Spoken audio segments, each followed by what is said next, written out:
Bonjour à toutes et à tous, bienvenue sur Agile Toolkit et bonjour à Gabin, un de mes fidèles auditeurs. Alors aujourd'hui, on va continuer avec les questions pièges. On a testé pas mal de use cases, on a posé pas mal de questions aux différentes IA sur l'agilité pour savoir si elles peuvent jouer le rôle de coach agile ou si on est en difficulté sur une question en particulier, est-ce qu'on peut faire confiance à l'IA pour nous apporter des réponses. Donc là, j'ai entamé une nouvelle série, questions pièges. Donc c'est les questions difficiles qui sont censées mettre en difficulté l'IA ou des questions un peu délicates, quoi, qui ne sont pas aussi simples que simplement une connaissance qu'on peut trouver dans les livres. Donc la dernière fois, avec la question sur la comparaison de la vélocité des équipes, on a pu voir que ChatGPT est tombé dans le piège et a mal répondu, mais les autres IA, donc à savoir Claude, Gemini et Perplexity, les autres ne sont pas tombés dans le piège. Donc, je vous rappelle, comme à chaque vidéo, notre système de notation. Pour cette question piège, je vais d'abord donner ma réponse à moi, donc qui servira de référence. On compare l'IA à l'être humain. Alors, bon, je ne suis pas forcément une référence. Il y a peut-être même que vous auriez des choses à redire sur ce que je vous dis, mais bon, pour l'instant, il n'y a que moi dans cette vidéo. Donc, il faut bien trouver une référence. Je donne ma réponse. Si la réponse de l'IA, si j'estime qu'elle est aussi bien ou mieux que ce que je dis, dans ce cas, l'IA aura 5 sur 5. Si la réponse est presque aussi bien, mais pas aussi bien sur certains détails, on va pouvoir descendre à 4. Si la réponse est correcte, mais peut mieux faire, et notamment si elle est incomplète, ça sera 3. À la moindre erreur, on tombe en dessous de la moyenne avec 2, parce qu'on ne veut pas que l'IA nous induise en erreur. Réponse fausse, c'est-à-dire un tissu d'erreur ou une très grosse erreur, ça sera 1. Réponse qui n'a aucun sens ou pas de réponse, 0. Bien sûr, on s'autorise les demi-points pour jouer un peu, pour mettre une IA un peu plus au-dessus d'une autre sur une question. Donc, la question piège du jour. Alors, c'est une question réelle, donc je vous la pose. Je suis Scrum Master d'une équipe dans un train safe. L'équipe est assez grosse et a beaucoup de sujets, mais dans l'ensemble, ça se passe bien et l'équipe a une bonne dynamique et arrive à tenir ses objectifs. Pour le PI Planning, nous envisageons d'avoir une quinzaine de PI objectifs car nous devons traiter beaucoup de sujets différents. Le coach agile du train impose la règle que nous ne devons pas avoir plus de 7 PI objectifs et éventuellement 3 uncommitted objectifs en plus. Donc ce qui est inférieur à inférieur à 15, au 15 qu'on envisage bien évidemment. Que penses-tu de cette règle et que dois-je faire? Voilà. Donc, alors officiellement, dans la méthode SAFe, si vous allez sur le site de SAFe, effectivement, c'est 7 PI objectives plus 3 uncommitted. Donc, c'est des PI objectifs sur lesquels on ne s'engage pas. Donc le but, c'est de ne pas avoir trop d'objectifs parce que si on a trop d'objectifs, on va être dispersé, on va pas réussir à tous les atteindre. Donc je pense que c'est une très bonne règle d'avoir ce genre de limite. Ceci étant dit, alors où est le piège? Le piège, c'est que j'ai dit que l'équipe était grosse, ici, et a beaucoup de sujets. Et en plus que dans l'ensemble, ça se passe bien et que l'équipe a une bonne dynamique et arrive à tenir ses objectifs habituellement. Donc, si l'équipe, donc de mon point de vue, si l'équipe envisage d'avoir 15 PI objectives, eh bien, ça peut se justifier dans certains cas. Donc, pourquoi s'en priver si tout se passe bien et que tout le monde est content, après tout. L'équipe est assez grosse. Alors normalement une équipe agile c'est moins de 10 personnes. Certaines personnes diraient même c'est moins de 8 personnes. Il se trouve que sur les projets, dans les entreprises, c'est pas rare de voir des grosses équipes, même si c'est pas recommandé, des équipes de plus de 10 personnes, même parfois 15 personnes. Donc ça, là on sort un peu du cadre, mais on peut quand même réussir à fonctionner avec. Et dans ce cas-là, une équipe de 15 personnes, elle pourra faire 2 fois plus de choses qu'une équipe de 7 personnes. Donc, c'est pas étonnant que cette équipe ait beaucoup plus d'objectifs qu'une équipe de plus petite taille, et pourquoi pas 15 objectifs. Alors, le plus important, c'est que l'équipe, les PI objectives, le plus important, c'est que l'équipe atteignent ces objectifs, que les équipes soient consenties entre l'équipe et les parties prenantes, notamment les business owners, le product manager, etc. Et si tout le monde est d'accord, bah, pourquoi pas 15 PI objectifs. Après tout. Donc c'est là que se trouve le piège. Alors j'ai déjà vu aussi donc, sur un projet où on se limitait donc, à ces 7 PI objectifs et 3 uncommitted. Mais du coup, les équipes qui voulaient quand même avoir beaucoup de PI objectifs mettaient des PI objectifs qui contenaient plusieurs sous-objectifs, plusieurs sous-lignes. Et ça, c'est pas bon non plus parce que ça crée de la confusion. Ça veut dire que dans chaque objectif, en réalité, il y en a 2 ou 3. Et au moment d'évaluer si les objectifs sont atteints, bah, faut évaluer les sous-parties. Et c'est pas non plus une bonne chose de faire comme ça. Donc, on va demander à ChatGPT ce qu'il en pense. La règle imposée par le coach agile du train limitant les PI objectifs à 7 commis et 3 uncommitted. Alors 7 commis, ça je ne sais pas, c'est une mauvaise traduction de l'anglais je pense, et 3 uncommitted est cohérente avec les principes de SAFe. Effectivement, elle reflète les bonnes pratiques pour plusieurs raisons. Pourquoi cette règle est pertinente? Clarté et focus, facilitation de l'alignement, prévention du surengagement. Alors c'est vrai, tout ça c'est très vrai. Effectivement. Donc là, on s'en tient à ce qui est écrit dans SAFe. Que peux-tu faire face à cette règle? Prioriser les objectifs, classement des sujets, effectivement. Alors voilà, donc dans une autre équipe où j'ai vu où on avait cette règle imposée sur tout le train, l'équipe se contentait d'enlever des objectifs. Donc il y avait des choses qu'elle faisait qui n'étaient pas tracées par les PI objectives. Ça peut être une solution si on veut respecter une règle un peu stricte. Mais c'est un peu dommage de faire des choses qui ne sont pas dans les PI objectifs et qui consomment aussi de l'énergie. Les PI objectifs, c'est un outil de communication pour l'équipe aussi avec toutes ses parties prenantes et c'est important la transparence. Donc c'est important qu'il couvre l'essentiel de ce que réalise l'équipe. Et si on enlève des choses tout simplement pour respecter une règle, on perd en transparence. Et c'est dommage. Donc, où est-ce que j'en suis? Prioriser les objectifs, classement des sujets. Alors, la priorisation, c'est effectivement très important. Lien avec les business outcomes. Mettez en avant les objectifs qui ont le plus d'impact sur les objectifs du PI ou les KPI du train. OK. Regrouper les sujets liés. Alors, voilà, ça, c'est une des choses que je vous disais. Regrouper les sujets liés. Ça peut être une solution, mais ce n'est pas forcément très heureux. Combiner plusieurs travaux connexes sous un objectif plus large tout en détaillant dans le plan de l'équipe, tout en les détaillant dans le plan de l'équipe. Par exemple, si plusieurs user stories ou features couvrent le domaine fonctionnel commun, définissez un PI objectif qui les englobe. Faire des arbitrages uncommitted objectifs, identifier les objectifs moins prioritaires ou ceux qui dépendent d'incertitudes, placez-les dans les uncommitted objectifs pour gérer les attentes. Communiquer avec le coach agile. Si ton équipe a des raisons légitimes de passer les 7 plus 3, augmente avec les données. Par exemple, le volume de travail dans le backlog, l'importance business des sujets, le coach agile peut adapter la règle. Voilà, donc ça c'est une très bonne réponse. Effectivement, s'il n'y avait pas eu ça, j'aurais été déçu de la réponse de ChatGPT, mais voilà, donc en agilité, la communication est toujours plus importante que les règles strictes. D'ailleurs, c'est dans le Manifesto for Agile Software Development, People and Interactions over Process and Tools. Les gens et leurs interactions sont plus importantes que les processus et les outils. Donc, ça, c'est une très bonne chose à faire. Faciliter la discussion avec les stakeholders. Pendant le PI Planning, clarifie les choix de priorisation avec les stakeholders. Si les compromis sont nécessaires, des compromis sont nécessaires, implique les business owners pour valider les arbitrages. Souvent, c'est les parties prenantes, donc stakeholders et notamment les business owners qui ont tendance à vouloir que l'équipe fasse plus d'objectifs, où les stakeholders peuvent très bien être dispersés, nombreux et dispersés par rapport à une équipe. Donc c'est pas forcément idéal, mais s'il y a beaucoup de stakeholders et que chacun veut qu'on mette en avant sa partie, on peut avoir tendance à faire un objectif pour satisfaire chacun sur tel ou tel sujet. Donc ça, voilà, ça peut expliquer. Optimiser la gestion des dépendances. Avec une équipe qui traite beaucoup de sujets différents, les dépendances peuvent être nombreuses. Assure-toi de clarifier et de synchroniser ces dépendances. Alors c'est vrai et en même temps c'est pas forcément, ça peut être vrai mais pas forcément. Donc c'est légèrement hors sujet. Bon, ça fait pas de mal, c'est pas faux. Point à souligner à ton équipe, explique que cette règle n'est pas une contrainte arbitraire mais une façon de s'assurer que l'équipe reste focalisée et efficace.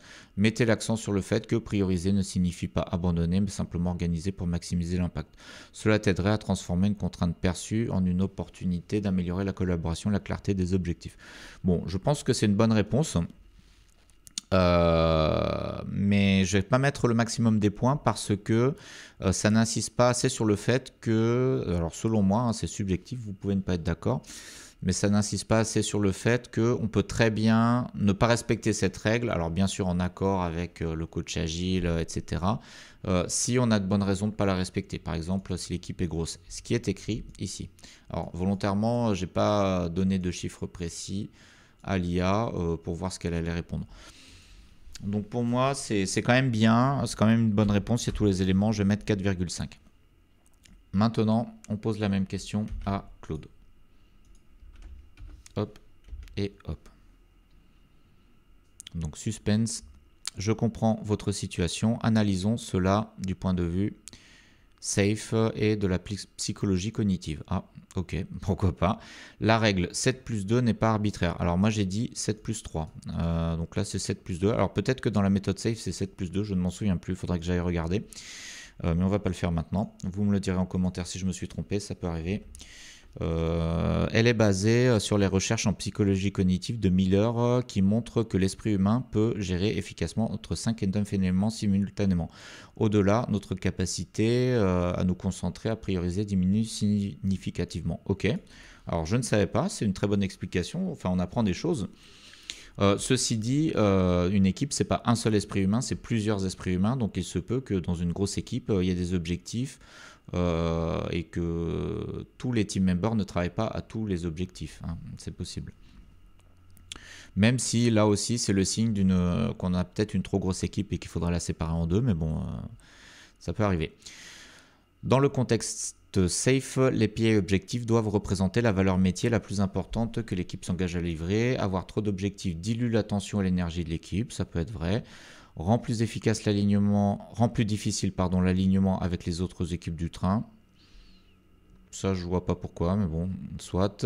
Complique le suivi et la communication de l'avancement. C'est vrai, ça le complique, effectivement. Augmente le risque de ne pas atteindre les objectifs les plus critiques. Alors, c'est vrai, sauf que j'ai dit que, dans mon énoncé, que l'équipe arrive à tenir ses objectifs.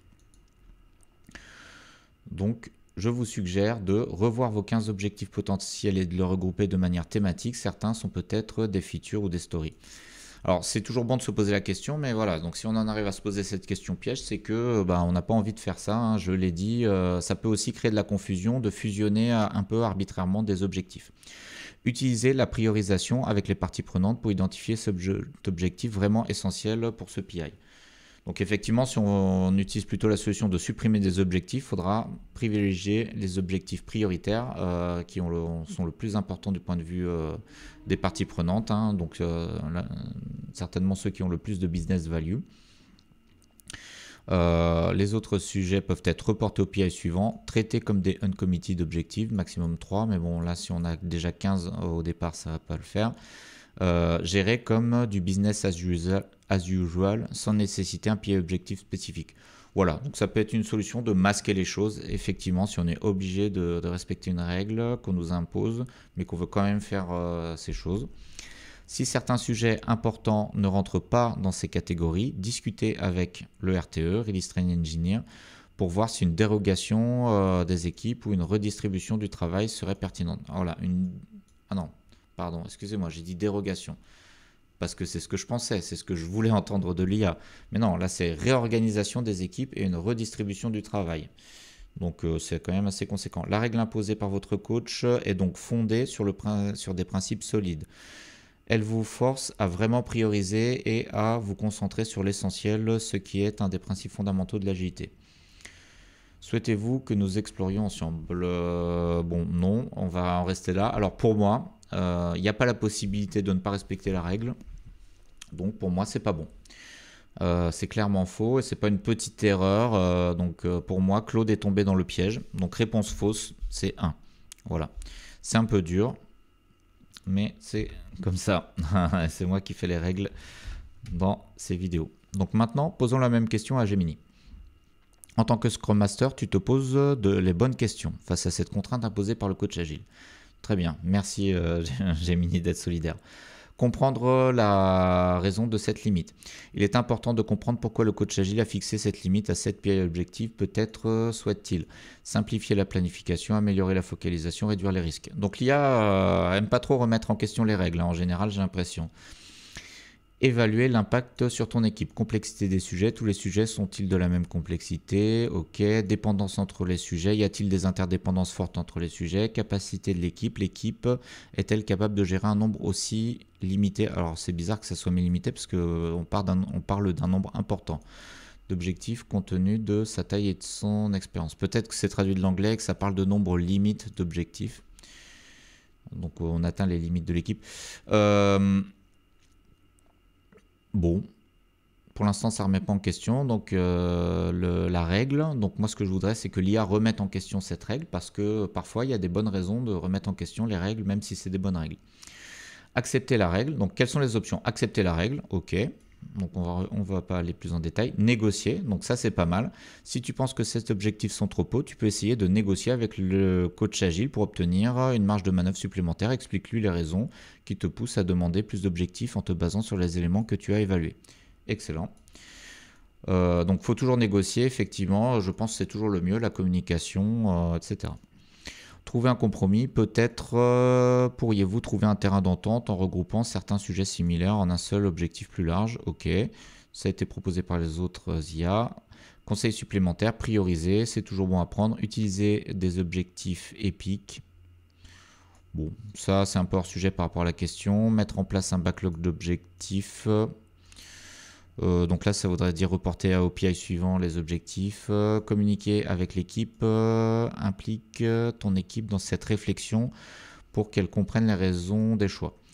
Ok, bon, on va se baser sur la conclusion. Donc là, c'est assez nuancé quand même. Gemini, j'aime bien parce que il y a un peu toutes les options possibles. La décision finale te revient en fonction de ta connaissance de ton équipe et de la situation spécifique. Ah, ça, j'aime bien. Alors, c'est pas parce que ça me revient, c'est parce que c'est important la subsidiarité. C'est l'équipe qui s'engage à faire des objectifs, donc l'équipe doit être d'accord. Et si l'équipe veut vraiment faire plus d'objectifs, si l'équipe se sent bien, pour moi, l'équipe doit être souveraine à la fin sur ce genre de choses, même si parfois c'est pas toujours possible et parfois on est quand même obligé de respecter une règle arbitraire parce qu'en entreprise les choses ne sont pas simples, donc bien sûr il faut aussi savoir raison garder, hein. On ne peut pas toujours en faire qu'à sa tête, mais c'est le mieux si on est dans un contexte où l'équipe peut quand même gérer ses objectifs comme elle le veut, mais pas seulement l'équipe, aussi les parties prenantes de l'équipe, c'est-à-dire les business owners, product managers, etc. L'important est de trouver un équilibre entre le besoin de flexibilité et la nécessité de maintenir une vision claire et partagée. Ok, bah j'aime bien la réponse de Gemini. Bon, je ne sais même plus pourquoi j'avais enlevé un demi-point à ChatGPT, mais j'ai envie de mettre 5 à Gemini. Et maintenant, dernière IA à tester. Hop, Perplexity, la nouvelle IA, qui se débrouille plutôt pas mal dans les tests qu'on a fait jusqu'à présent. Donc, je zoome encore un petit peu. Je comprends votre situation et les défis auxquels vous êtes confronté en tant que Scrum Master dans un train safe avec une équipe performante, mais ayant de nombreux sujets à traiter. Voici mon analyse. Ok, très bien. Analyse de la règle des 7 plus 3 PI objectifs. Cette règle imposée par le coach agile du train est en fait assez standard dans le cadre safe. C'est vrai. Donc bon, on va pas tout lire. Focus, clarté, gestion des risques, alignement, c'est vrai. Cependant, je comprends votre préoccupation car 15 PI objectifs, 15 objectifs reflètent probablement mieux la réalité de votre travail, la réalité de votre charge de travail. Oui, très bien, l'IA est compréhensive. Que devriez-vous faire? Dialoguer avec le coach agile. Excellent. C'est la première chose qu'elle nous propose. C'est la meilleure chose à faire en cas de non-alignement sur une règle. Le dialogue est la première des choses à faire en agilité. Expliquez votre situation spécifique et la raison pour laquelle vous pensez avoir besoin de plus d'objectifs. Demandez s'il y a une flexibilité possible dans l'application de cette règle. Très bien. Revoir et consolider vos objectifs. Essayez de regrouper certains objectifs sous des thèmes plus larges. Identifier les objectifs vraiment prioritaires. Donc ça, c'est la même chose que les IA proposaient. Donc j'imagine que ce que les autres IA proposaient. J'imagine que si le dialogue n'est pas concluant ou si on est obligé de respecter cette règle malgré tout, bah ça, c'est finalement de bonnes idées, hein. Utiliser des sous-objectifs. Ok, on en a parlé. Prioriser rigoureusement, c'est la même chose aussi, ça a déjà été dit. Identifier les objectifs vraiment prioritaires. Utiliser les 3 objectifs non engagés stratégiquement. Oui, mais sauf qu'on est déjà à 15 et donc 7 plus 3 ça fait 10, donc on est déjà au-dessus. Documenter les objectifs non retenus. Ok, proposer un compromis. Si vraiment, on revient sur le compromis. Si vraiment nécessaire, proposer un nombre légèrement supérieur. Oui, une petite négociation, effectivement, 9 plus 3, ça fait 12. Ça peut mettre de l'huile dans les rouages. Évaluer l'impact après le PI, analyser si la limitation des objectifs a eu un impact positif ou négatif sur la performance. Bah, pour moi, c'est vraiment une très bonne réponse, même mieux que Gemini. Donc, j'ai envie de mettre 5 aussi. Bon, allez, on va mettre... en fait, Gemini n'a pas assez dit qu'on pouvait négocier. Donc, je vais quand même... bon, il l'a dit, mais je vais quand même enlever. Je vais mettre 4,9. Donc voilà. Alors on voit que il n'y a que Claude qui est tombé dans le piège. Et les autres IA s'en sont plutôt bien sortis sur cette nouvelle question piège. Donc je vais remplir mon petit tableau, 4,5. Alors d'ailleurs c'est quelle version de Claude qu'on a en fait? Claude Sonnet, parce qu'il y a plusieurs versions. Donc Claude Sonnet c'est là. Et Claude a eu 1. Voilà. Alors, d'ailleurs, ici, c'est aussi Claude Sonnet qui avait répondu, car j'ai fait la vidéo juste avant. Donc là, 4,9 et Perplexity 5. Donc, on voit que l'IA répond assez bien, malgré tout. Bon, mais il y a quand même des erreurs. Donc, on commence à avoir des trous. Donc, est-ce qu'on peut se fier à l'IA pour n'importe quelle question? Bah, non. Donc pour l'instant, ça va baisser la moyenne des différentes IA. Bon, il faudra que j'améliore un peu les formules. Est-ce que ça marche si je fais ça? Oui, bon, c'est un peu un problème parce qu'il y a des trous dans le tableau. Mais donc on voit qu'avec cette note de 1, Claude Sonnet avait déjà eu un 2. Donc là, on commence à pas être super bon. Bon, Claude Haiku n'a pas répondu à toutes les questions. De toute façon, c'est difficile d'évaluer. Et Gemini devient la meilleure IA sur les questions. Alors, si on... Non. Bon, en fait, je devrais regarder ce chiffre-là. Ce chiffre-là qui prend tout en compte. Et là, c'était du 0 car Gemini ne savait pas dessiner. Mais malgré tout, je pense que Gemini répond le mieux aux questions si on fait la moyenne de tout ça. Bon, vous avez le tableau sous les yeux, vous pouvez en tirer vos propres conclusions. On en reparlera de toute façon de ce tableau à chaque vidéo sur l'IA. Et je vais essayer un peu d'améliorer cette présentation. En tout cas, c'était intéressant. On a encore réussi à piéger l'IA. Je vous remercie de votre attention et je vous dis à bientôt pour une prochaine vidéo.